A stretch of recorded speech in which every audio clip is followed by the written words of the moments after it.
I am so excited to have Lisa Asmussen with me today.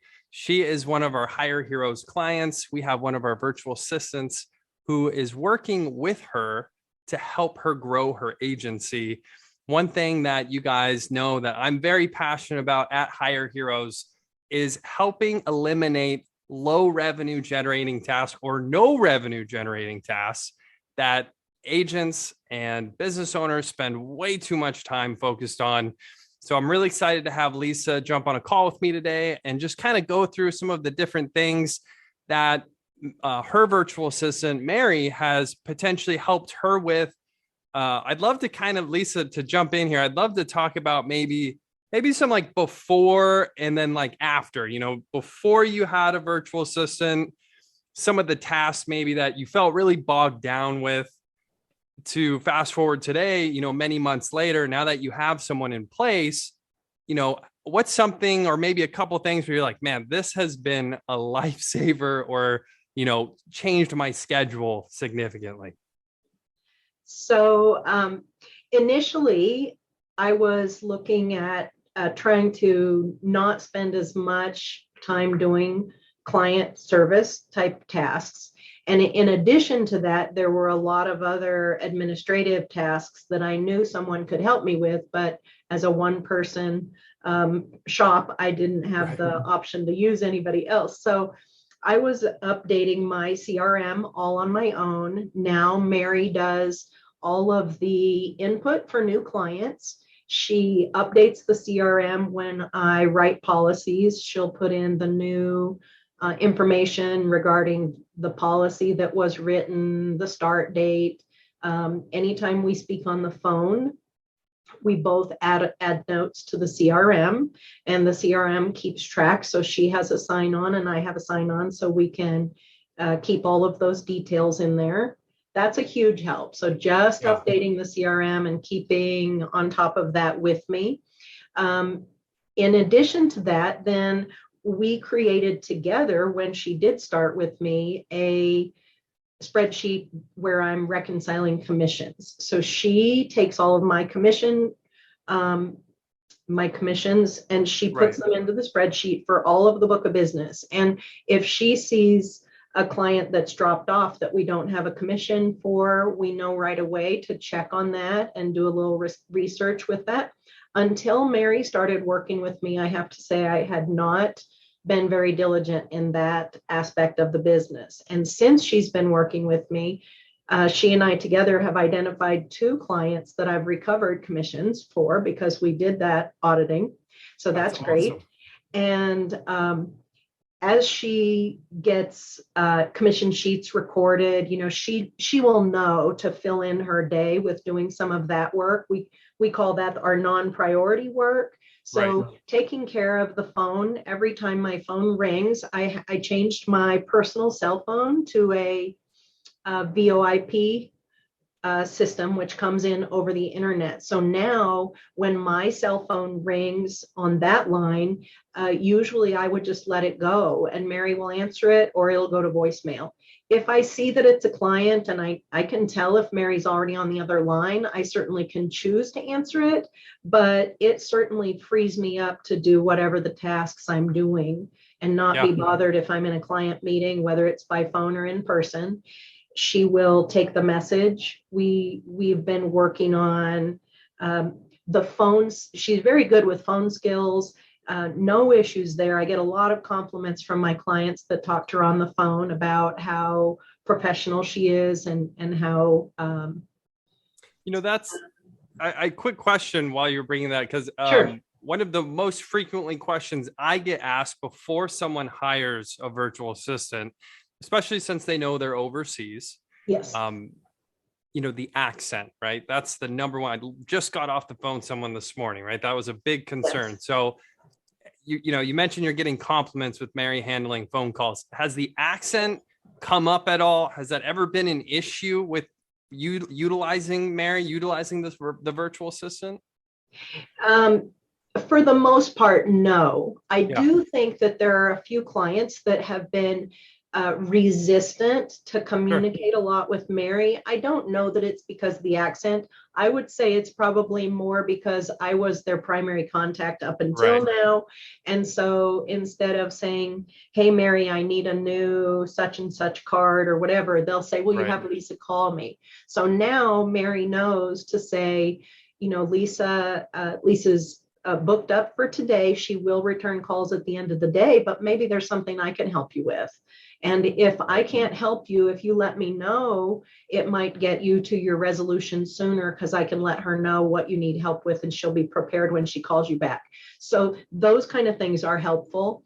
I do think that if, you know, I was already swamped. I did not hire my VA soon enough. So I should have had help sooner. And probably anybody that is thinking about this is already in a position that they should have somebody on board.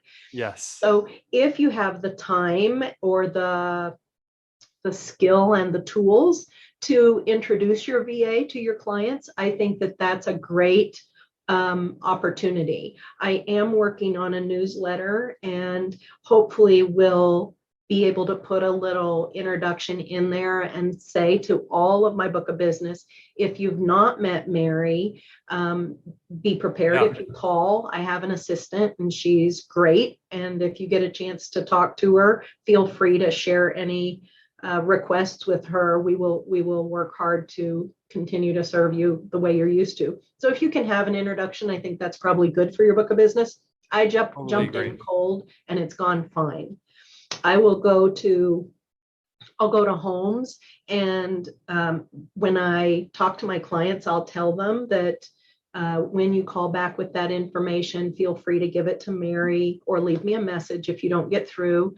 And sometimes it'll be a client that's already talked to Mary. And I will even ask my clients about the service they received from Mary. And I'll say, you know, did she take care of your needs? Is there anything you would recommend? And I've always had positive feedback. They're like, oh no, she was great. They have no problems with the communication. And so that's really good. She's very responsible. I think that anybody probably looking at having a VA has that thing in the back of their mind about like, if they're not right there with you, how do you know they're working? Well, you know, maybe occasionally she is having a break, but I'll tell you what, most of the time she is working so hard for me and I know what she's doing that there is no issue with that. Yeah. I'm not ever disappointed with the work that she does. You know, that's a big one for me. It's a big mindset one, I think, for anyone who hires a virtual assistant is, you know, how can I feel comfortable paying someone when I can't see them, right? They're not physically here. But I love what you said, because that's how, again, internally, that's how I handle employees who are all virtual. I'm focusing on the work. Is the work, you know, to my liking? Am I getting good feedback? And if that's all getting done, especially in a relatively manageable time frame, then I'm happy, right? So yes. I think it's all about kind of the right expectations, you know? Yes. And initially, maybe if I think that I'm probably similar to many people, is that initially you have so much they can do that like the first 2 to 3 weeks, they're busy because you've already got this backlog of things that you know you want them to help with. Then you might get to a point like they're caught up, they got that done, you know, and just take a deep breath in and think about what other things can they do. So one of the things that Mary did initially when we had gaps in her schedule was my CRM has a lot of training videos built in, and she's working in the CRM all the time. So she is able to go do additional training on the CRM and learn things that I don't have the time to watch the videos to learn. Yeah. Or maybe there's a specific thing that I want to be able to do, and she will go do the research, watch the video, and then we will do a Skype call together, and she'll say, this is what I found, and she'll show me how she's going to do it. She, on her own, did the training on the CRM and figured out how to do some of the automations. Yeah. So there's some things like we send out a message to some of our clients regarding specific things, and it's a smaller population. It's not the entire book of business. So she needs to sort the CRM and apply that automation to that selected population. And so she can do that. That's actually now a monthly thing that we do with some clients. She's great at answering the phone, but one of the skills that I didn't mention that was important to me when I started with this was that she would be able to contact my non-English speaking clients. So for those of you that don't know, you can contact your carrier and make sure that you have permission for your assistant to talk to the carrier on your behalf. And my assistant can communicate with the carriers about client service issues, help to reorder like maybe the healthy food card or the OTC benefit, things like that. But I have a niche that is with clients that don't speak English. So she can call the carrier translation line and do a three-way call and bring the client on and work as the liaison to communicate what we need. Sometimes these calls go to Social Security, sometimes to Medicaid, sometimes to maybe a local organization that the client needs help with. So those are all great skills. In fact, I couldn't ask for anybody better with those skills because she has mastered it so well and she's so good at it. And we do multiple languages. So Mary, I think, even would tell you that she's used translators for at least 4 or 5 languages.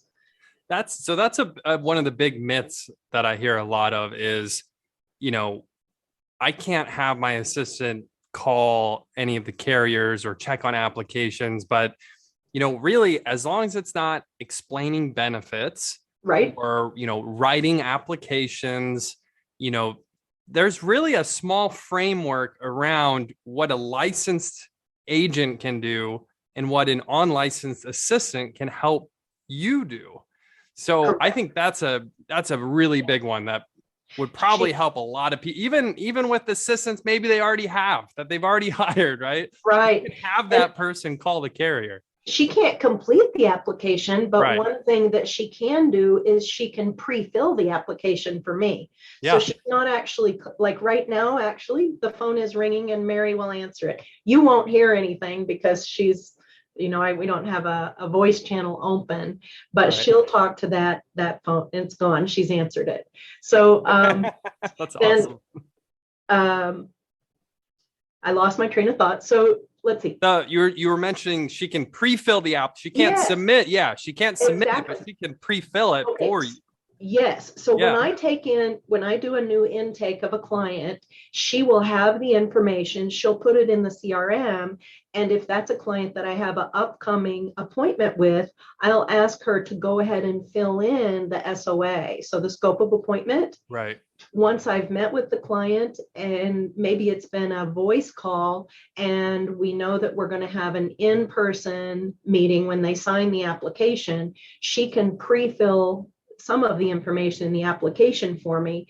It doesn't get finished until I'm on site with the client, but those are great things that she can have ready for me. So right.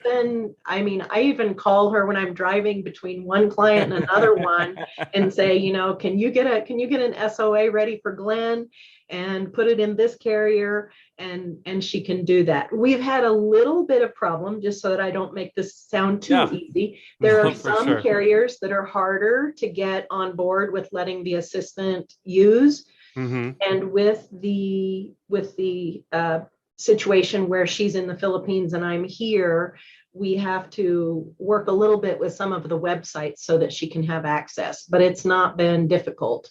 Yeah. To be honest, with my main carriers, at least the top 4, there's no access issues. She's able to do quite a bit of that work. I love the, I don't want this to necessarily be all rainbows and butterflies, right? Like I'd love to get into maybe some of the more difficult, parts of working with a virtual. And I think one of the key ones that comes up time and time again is training someone. And that's something that, again, when I'm trying to help set someone up with a virtual assistant, I'm trying to set that expectation where it might take a week. And again, it depends on the task. Everyone has kind of different tasks that they're looking to have done or have help with. And sometimes it can take a few days, a few weeks, a few months. So maybe I'd love to hear a little more about training and how that went, and maybe some of the time it took to get her to this point where, I mean, that was amazing. You get a call, you literally see your assistant take that call. That was awesome. Yeah. So what we did initially, and I've never had one. So there's no handbook, kind of like being a parent. Here you are, and you get started. And there were some discussions that you and I had that were helpful to me to get started, but I had never used Skype before I had Mary. Maybe if I had one or two times, but not consistently. So every day we greet each other on Skype first thing in the morning. And when I first started working with her, we talked about some of the things, and I showed her the CRM and how to get data put in. We got that going. And then when I would work here at my desk, we would open the Skype channel and she would put herself on mute, but so that she could get to know me and how I interact with my clients, she would just listen.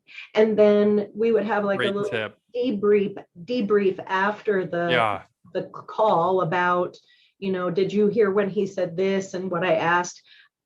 I think that was quite helpful to her to hear me interact with the clients. And so that was a really good training piece. So you might not, just to get familiar and get to know you. Yeah. Maybe not even the actual work I'm doing on the phone, but I felt like she could really get to know me and know what my passion is by hearing me speak to my clients or colleagues too. So that was one of the initial things that we've done. But to be completely honest, there are days now that go by and we don't actually voice speak to each other. We can. A lot of times I'll say, call me when you have a minute, and I'll screen share, or she will.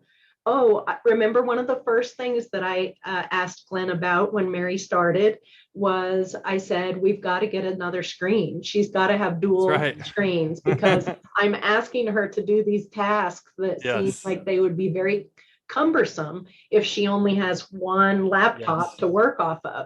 And you were awesome about helping us to get that figured out. And she was very grateful. And that has been, I don't think that if you told her you had to take one away, I think that she would be, she'd be stuck. She'd be like, how am I going to get my work done? There's no going back. Yeah, there's no going back. Once you have two, there's no going back. So that's been a really good thing for her to have access to that, because she'll have the CRM open. She might have a carrier website open. We've got the Skype channel. We have a phone screen for our phone system. So it's really helpful that she has access to that technology. Yeah. And then with the training. So in addition to having her kind of shadow me and listen, and then use the videos with the CRM, then with other pieces, she does Canva, so she can design things for me. She can design flyers, or we haven't worked a lot in the social media area yet. So that's an area where we certainly have some room for growth. And to be honest, if anything now, I am probably kind of thinking about how can we take on more work, because Mary and I are so busy. And so do we need another part-time virtual? Do we need a part-time in-person? Maybe one or the other. But at some point, you may be having enough work that you need to even grow your business past this. And one of the things that I've thought of when we're discussing that, and I've even talked to Mary about this, is what parts of the work do you like the most? And if I'm going to have somebody, Mary's sending me a message now. And what if we are going to add another person to our team, where would we have them fill in? What tasks would we have them do? And at this point, I think that Mary does enjoy talking to the clients on the phone, and she's great at it. So maybe the new person would be doing some of the other low-level tasks, updating spreadsheets and checking the CRM. Maybe Yeah, somebody that's got that social media skill sure. already. That's something I've had to do many times where you kind of have to go through when the team grows, right? When Uh-huh. more employees, more assistants happen, you have to sometimes redefine roles, right? Right. You have to say, listen, you're doing really well with this. I just want you to do this. I have 40 hours of work every week just doing that. Please Yes. focus on that. I'm going to do this, or I'm going to find someone else to do this other item or other task. So I love that.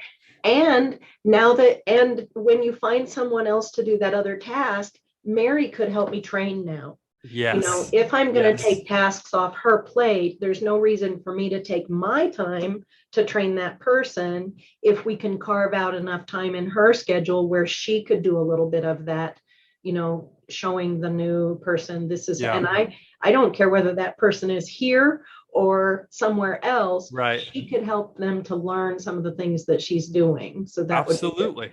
Yeah. Absolutely. So I do have a question for you, Lisa. So how many hours before you got a virtual assistant, how many hours would you say like basic customer service, emails, it could be phone calls. How many hours a week do you feel like, or maybe hours per month, do you feel like you were bogged down that now you're able to really clear off your plate and help you focus on, generating new clients? Well, I sometimes think that maybe I am not the typical client typical VA user. Like Right. as a one person shop, I was a field agent. Most of Right. my lead generation is organic. So I'm out at food pantries, I do senior apartments, and what happens when you start out that way is that takes a lot of your time. You're driving from place to Right. place, you're on the phone trying to arrange those opportunities, and you're not calling leads and doing that sort of selling all day. Yeah. That part of my business has kind of contracted because my book of business has gotten big enough that now I'm getting a lot of referrals from my book of Right. business.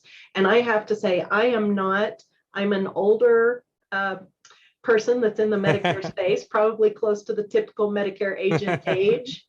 And I don't have the desire to have multi-person downline with Right. a big shop. I'm on the fence about whether I will ever have a brick and mortar space. Sure. So a lot of my time prior to Mary was spent in the field. Since I've had Mary on board, that part of my business has, like I said, shrunk some. And now I do spend more time with leads on the phone and with referrals. And instead of going to meet them in person, I'll do the presentation and stuff by phone or by Zoom. So, but there were a lot of hours that spent on customer service before, and there still are. So there are more high level customer service things that take a little longer to teach your VA how to do. My hope is that she will be able to really support me as we review drug coverages in the annual enrollment period. And that will help me to serve my clients more efficiently and protect my time. But Mary works for me 40 hours a week, and it's every week. Doesn't miss a beat. It's not just a small amount. And having some of those tasks that, like the commissions that are not like answering the phone right now, needed to be done right now. And she knows that those commissions can be tomorrow if it's slow for 2 hours, and she can kind of work those in between. And then there's updates to the CRM that happen like today, because it's the first of the month. We go in and change people that were pending to active. Right. So there are some of the things that she knows which things are priorities. And one of the priorities for me is managing the phone. So she's great at that. I've had to do that many times where I'm like, I can't handle any more of these types of phone calls. Someone else has to take these because I only have so much time in a day. Lisa, this has been a wealth of information. I really appreciate you coming on this call and sharing with me, and hopefully some others can get some great ideas. I think you've shared some really great tips and ideas on how someone could work with a virtual assistant. My final question here to you as we wrap up, what would you say to an agent or an agency owner or someone who is looking at hiring a virtual assistant?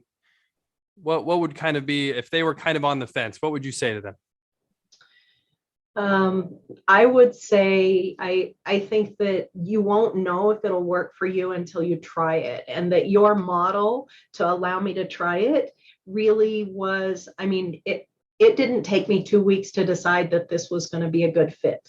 Yeah. It wasn't very long where we really were able to connect and decide that this was good. And,